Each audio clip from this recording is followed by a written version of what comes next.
Hey Hopop gengs, waktu masih sekolah, kamu biasa dihukum guru gak sih? Biasanya karena apa? Gak ngerjain PR? Atau karena gak ngerti pelajaran? Lah, kok guru yang gagal ngejelasin malah murid yang dihukum ya? Well, kali ini aku mau bahas film kayak gitu nih, tentang anak yang selalu dihukum sama gurunya, gara-gara gak pernah ngerjain tugas dan gak mampu ngertiin pelajaran di kelas. Tapi sebelum lanjut, kamu subscribe dulu ya. Habis itu baru deh siapin cemilan kamu sama minuman dingin kalau ada. Terus cari deh posisi rebahan paling nyaman.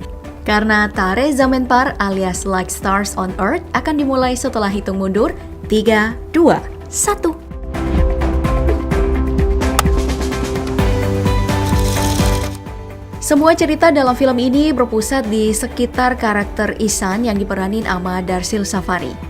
Doi anak 8 tahun dengan nilai raport yang merah semua. Karena ya, ketimbang pelajaran, Ihsan ini emang lebih tertarik sama hal di luar kelas. Kayak ikan-ikan kecil di sungai atau benda-benda asing yang dia pungutin saat berjalan kaki. Pokoknya kalau dilihat sepintas, Ihsan ini adalah anak yang bakal kamu jauhin di kelas. Karena bentukannya beda dari teman-temanmu kebanyakan, intinya Ihsan ini beda banget sama kakaknya Yohan. Yang selain normal, Doi juga idola semua orang. Karena ya, langganan juara kelas dan sederet prestasi lainnya. Makanya mereka sering banget dibanding-bandingin sama orang sekitar. Dan karena alasan itu juga, Ihsan akhirnya tumbuh dengan cap sebagai anak nakal. Yang kalau berantem sama temennya, pasti Ihsan yang disalahin sama bapaknya. Meski bukan dia yang mulai pertengkaran itu.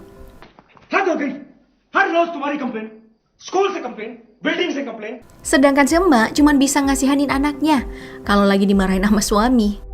Ya, kalau kamu pernah jadi anak-anak, pasti tahu lah gimana gak enaknya ditekan sama orang tua sendiri. Apalagi nih, tekanan semacam itu gak cuma kamu hadepin di rumah dan lingkungan tetangga, tapi di sekolah juga kan. Guru-guru nganggap kamu bodoh karena gak bisa ngikutin pelajaran. Jadi akhirnya, karena udah gak tahan, keberanianmu muncul dan mulai melawan. Kayak yang dilakuin Ihsan ini nih.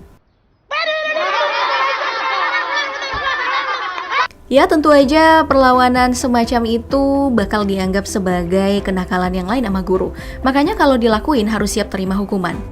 Cuman dalam kasus Ihsan yang sosokan jadi hakim bukan hanya guru dan orang tua, teman-temannya juga sering ngebully dia nih. Lagi-lagi karena keunikannya dia. Itu sebabnya pada suatu hari setelah bosan dengan kehidupan sosial di sekolah yang penuh dengan pembulian, entah itu dari guru atau teman sendiri, si Ihsan akhirnya bolos sekolah deh dan main ke jalan buat ngamatin kehidupan orang lain. Terus begitu pulang ke rumah, semua pengalaman bolosnya untuk pertama kali itu yang dia rasain, terus yang dia pikirin, semuanya dia tuangkan dalam kanvas. Hingga jadilah sebuah lukisan yang indah. Ya, di titik ini kamu harusnya udah mulai sadar tentang satu hal kecil. Kalau Ihsan ini bukan sekedar anak nakal seperti yang dibilang orang-orang. Doi cuman anak kecil biasa dengan minat dan bakat yang berbeda dari anak kebanyakan. Minat dan bakat yang sayangnya gak bakalan diterima dalam masyarakat pemuja kompetisi. Terus nganggap keterampilan berhitung sebagai satu-satunya kecerdasan.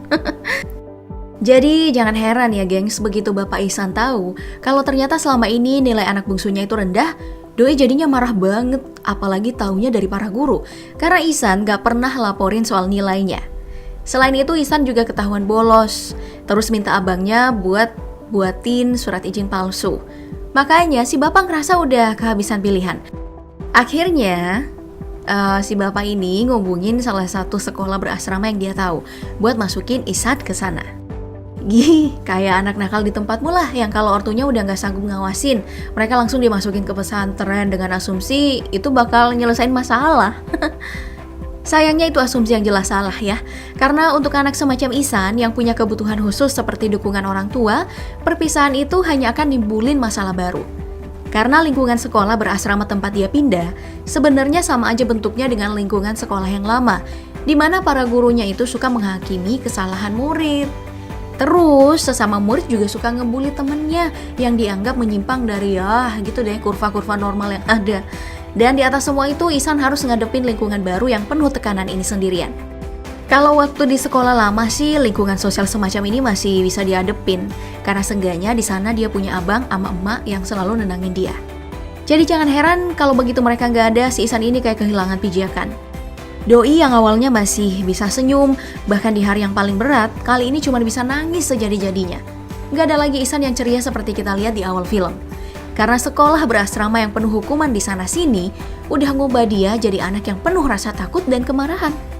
Takut sama setiap pelajaran yang makin hari makin serem. Terus, marah sama diri sendiri karena gak bisa seperti anak lain. Dan yang paling parah dari semuanya, Ihsan nyalahin diri sendiri atas semua penderitaan yang dia alamin.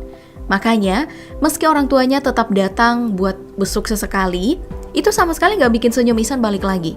Bahkan meski dirinya kali ini punya satu teman bernama Rajan yang benar-benar peduli, itu tetap gak cukup buat ngobatin rasa sakit hati dari satu anak yang depresi ini. Perpisahan dengan orang tua yang dianggap terjadi karena kenakalannya bikin Ihsan akhirnya berhenti melukis. Dan ini disadari sama guru seni baru yang bernama Pak Nikum. Karena sewaktu di kelasnya, saat anak yang lain asik melukis pikirannya masing-masing, kertas Ihsan dibiarin kosong gitu aja. Bahkan setelah dicek berkali-kali. Bukan cuma itu, Pak Nikum juga heran dengan sikap Ihsan yang tampak selalu menghindar setiap ditatap. Seolah anak itu takut dengan sesuatu. Makanya Doi coba tanya nih ke Rajan, satu-satunya anak yang dia tahu berteman sama Ihsan. Dan dari situ Pak Nikum dapat penjelasan kalau anak ini punya masalah dengan kemampuan baca tulis, yang jadi alasan dia dipindahin pas tengah semester. Jadi nih, begitu tahu soal masalah Ihsan, Pak Nikum ini langsung ngecek semua buku pelajarannya, yang ternyata emang dipenuhin dengan coretan merah, dengan pola kesalahan yang terlihat jelas di beberapa huruf. Dan itu makin bikin dia tersadar akan satu hal. Oke, untuk ngasih konteks dulu ya gengs, Pak Nikum ini sendiri sebelum ngajar di tempat ini adalah guru kesenian di sekolah lain. Namanya adalah Sekolah Tulip. Semua siswanya anak berkebutuhan khusus. Dengan kondisi unik yang seringkali sulit diterima sama lingkungan sekitar. Kayak si Ihsan, yang kalau di sini kita kenal institusi pendidikan semacam itu dengan sebutan sekolah luar biasa. Nah, pengalaman ngajarnya di Sekolah Tulip lah yang bikin Pak Nikum ini ngerti kalau Ihsan ini ngalamin satu jenis gangguan belajar bernama disleksia. Ini adalah kondisi yang kalau kata anak psikologi sih, mereka yang ngalamin ini bakal kesulitan kenal huruf karena ada masalah di beberapa bagian di otak. Makanya kalau kamu udah nonton filmnya, pasti inget part waktu Ihsan bilang ke guru di sekolah lamanya bahwa huruf yang dia lihat di depannya itu kayak nari-nari gitu, kayak ngedance. Dan itu bikin dia jadi sulit konsen untuk kenalin huruf. The letters are dancing. Emang sih anak dengan kondisi disleksia punya daya imajinasi yang tinggi. Makanya pas ikut ujian matematika di sekolah lamanya bukannya ngerjain soal, Ihsan ini malah sibuk ngayal kalau dirinya lagi menjelajah ruang angkasa. Bindas Captain Ishan, Mission Impossible Pinnacle. Ini juga alasannya kenapa Ihsan bisa melukis dengan sangat baik. Tapi di satu sisi, anak dengan disleksia ini juga punya refleks yang lambat. Makanya pas disuruh nangkep dan lempar bola di awal film, Ihsan terus-terusan gagal. Dan akhirnya berantem deh sama temennya. Ya, pada intinya disleksia ini bisa jadi neraka lah buat anak-anak. Apalagi kalau lingkungan sekitarnya nggak paham. Dan bukannya kasih dukungan malah ngehukum si anak. Itu sebabnya Pak Nikum rela menempuh berjam-jam perjalanan buat ke rumah orang tua Ihsan demi jelasin soal kondisi anak mereka. Sayangnya nih pas nyampe di rumah, respon si bapak nyebelin, gak sesuai dengan harapan Pak Nikum. Dan dari situ Doi langsung ngerti alasan dari kondisi Ihsan sekarang. Beruntung respon emaknya sedikit lebih baik nih. Pak Nikum dibawa ke kamar Ihsan dan dibuat terpesona dengan pekerjaan seni anak itu. Bukan hanya karena semua lukisannya emang bagus, tapi soal fakta lain tentang Ihsan yang sama sekali gak mau ngelukis waktu masuk di kelasnya. Ini praktis bikin emaknya sedih. Soalnya setahu sang emak, melukis adalah satu-satunya hal yang bisa dinikmati sang anak. Makanya saat semua lukisan anaknya diminta sama Pak Nikum buat dibawa ke asrama, si emak ini tanpa ragu langsung ngizinin dengan harapan gairah anaknya bisa kembali lagi. Nah, yang masih jadi masalah di sini adalah bapaknya Ihsan. Soalnya meski tahu kalau anaknya berbakat di bidang seni, Doi tetap ngotot. Kalau otak ukur kecerdasan itu ya harus bisa bersaing di bidang lain. Cuman itu nggak lantas bikin Pak Nikum nyerah. Karena meski gagal mengubah jalan pikiran bapaknya Ihsan, restu dari Sema untuk bawa semua lukisan anaknya sebenarnya udah lebih dari cukup sih buat Pak Nikum tunjukin ke Ihsan sewaktu di kelas. Hanya supaya anak ini tahu kalau dirinya itu punya sesuatu yang berharga. Meski nggak bisa baca tulis sama sekali, Dan biar makin ngerti, guru kece yang satu ini sengaja cerita ke semua murid tentang seorang anak yang sewaktu kecil nggak bisa baca tulis. Tapi pas gedenya berhasil mengguncang seluruh dunia dengan teori relativitasnya. Orang itu tentu bukan Ihsan ya. Meskipun Doi emang sempat ngira kalau dirinya yang jadi bahan cerita. Cuman yang dimaksud panikum sebenarnya adalah Albert Einstein. Yup, ilmuwan ikonik yang satu ini emang punya disleksia. Dan bukan cuma Doi ya sebenarnya. Beberapa nama besar lain seperti Leonardo da Vinci, the great artist inventor Leonardo da Vinci, terus Thomas Alva Edison, lalu Pablo Picasso. Bahkan Walt Disney dan seorang artis Bollywood yang ditunjukin nama panikum. Mereka semua itu adalah pengidap disleksia. Dan sebenarnya masih ada satu lagi yang belum disebut. Si guru sengaja nggak cerita soal yang terakhir, kecuali ke Ihsan. Karena orang itu adalah Pak Nikum sendiri. Makanya Doi bisa dibilang paham banget soal semua neraka yang udah dilaluin anak muridnya ini. Tapi di luar semua itu, tujuan dari cerita Pak Nikum yang sebenarnya ya supaya kepercayaan diri Ihsan ini balik lagi. Sekalian tegasin kalau masih ada yang peduli dengan dirinya. Ini berhasil sih, soalnya begitu semua siswa disuruh main ke sungai, Ihsan sukses bikin semua orang kagum dengan kapal berteknologi mekanis yang dia buat dari bahan seadanya.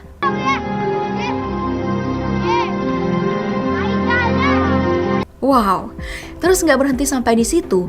Ternyata Pak Nikum masih punya rencana lain yang jadi alasan semua lukisan Ihsan dibawa ke asrama. Rupanya itu buat ditunjukin sama kepala sekolah demi lurusin kesalahpahaman para guru soal gangguan belajar yang dialami sama muridnya. ये जंग का मैदान सिपाही सुरंग खोदता है और खोदते खोदते पन्ना पलटकर. Ya, awalnya sih kepala sekolah merespon kayak orang-orang di sekolah lama Ihsan, ngusulin supaya anak ini dimasukin aja ke SLB. Cuman Pak Nikum nolak, karena menurut Doi, semua anak kalau menurut undang-undang harusnya nggak perlu dikotak-kotakin kayak gitu buat dapat pendidikan. Jadi Pak Nikum kasih tawaran lain, kalau urusan Ihsan serahin aja ke dia. Asalkan guru lain mau ngasih hak istimewa, supaya siswa yang satu ini dibolehin ikut ujian dengan metode lisan. Ya, karena nggak punya pilihan, kepala sekolah terpaksa nerima tawaran itu. Lagian nggak ada ruginya juga kan? Toh yang ngurus Ihsan bukan dia, bukan guru lain juga. Makanya dengan itu pendidikan khusus buat Ihsan resmi dimulai. Nah, metode dari Pak Nikum sendiri ini cukup unik. Dan udah jelas bukan pakai ceramah kayak model pembelajaran di sekolah konvensional. Khusus untuk Ihsan, Pak Nikum ini gunain lebih banyak indera dalam proses pembelajaran. Untuk pengenalan huruf misalnya. Metode yang digunain itu adalah nulis di atas pasir dan membuat huruf dari plastisin. Sedangkan untuk pengenalan angka, Ihsan dikasih papan tulis yang lebih gede dengan garis pembatas, terus disuruh latihan nulis dengan berbagai ukuran angka, mulai dari yang paling besar sampai ukuran yang paling kecil. Sedangkan untuk berhitung, angka dan simbol-simbolnya ditulis di tangga. Terus cara ngitungnya kayak main turun tangga gitu. Selain itu, Ihsan juga diberi Walkman buat belajar secara audio. Lalu diminta baca puisi juga, ampe disuruh main game. Tentu aja semua metode ini sangat cocok dengan Ihsan. Makanya nggak butuh waktu terlalu lama sampai ada perubahan yang terlihat. Nah, untuk nunjukin perubahan itu ke para guru, Pak Nikum ini sengaja tuh minta pakai Capsek buat bikin kompetisi melukis yang pesertanya boleh siapapun, entah itu guru atau murid. Dan tentu aja diiyain dong seperti biasa. Cuman sebelum kompetisi ini berlangsung, bapaknya Ihsan sempat datang tuh. Nggak ngapa-ngapain sih. Tujuan kedatangannya pengen pamer doang ke Pak Nikum kalau dia dan istrinya udah cari tahu soal apa itu disleksia. Demi balas perkataan si guru di pertemuan mereka sebelumnya yang nuduh si bapak nggak perhatian sama Ihsan. Ya itu bagus sih, tapi yang dimaksud sama Pak Nikum sebenarnya bukan perhatian semacam itu, melainkan dukungan penuh dan jaminan perlindungan buat sang anak.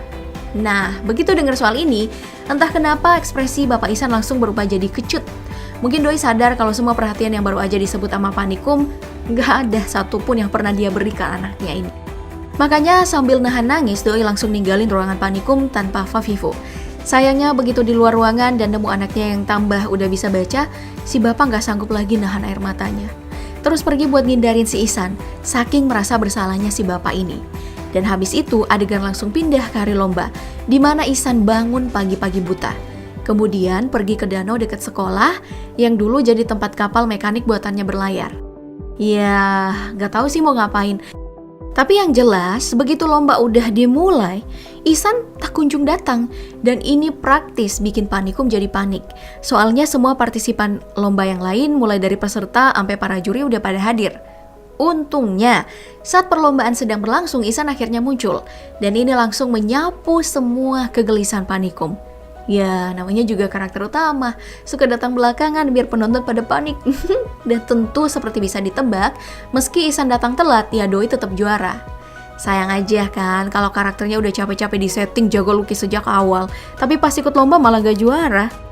Film ini pun berakhir sampai di situ sih, dengan klimaks lukisan Ihsan yang menang lomba. Jadi sampul buat majalah tahunan. Bareng sama lukisan peraih juara 2 yang disambut sama Panikum. Dan lucunya isi lukisan itu yang mukanya Ihsan. Cuman bukan itu doang sih kejutan manis buat orang tua tokoh utama kita. Karena selain jadi juara lomba, rupanya metode belajar dari Panikum juga sukses ningkatin nilai anak mereka di semua mata pelajaran. Dan di luar semua itu, hal yang paling berharga sebenarnya adalah Ihsan yang bisa kembali ceria dan hidup lebih bergairah dari sebelumnya.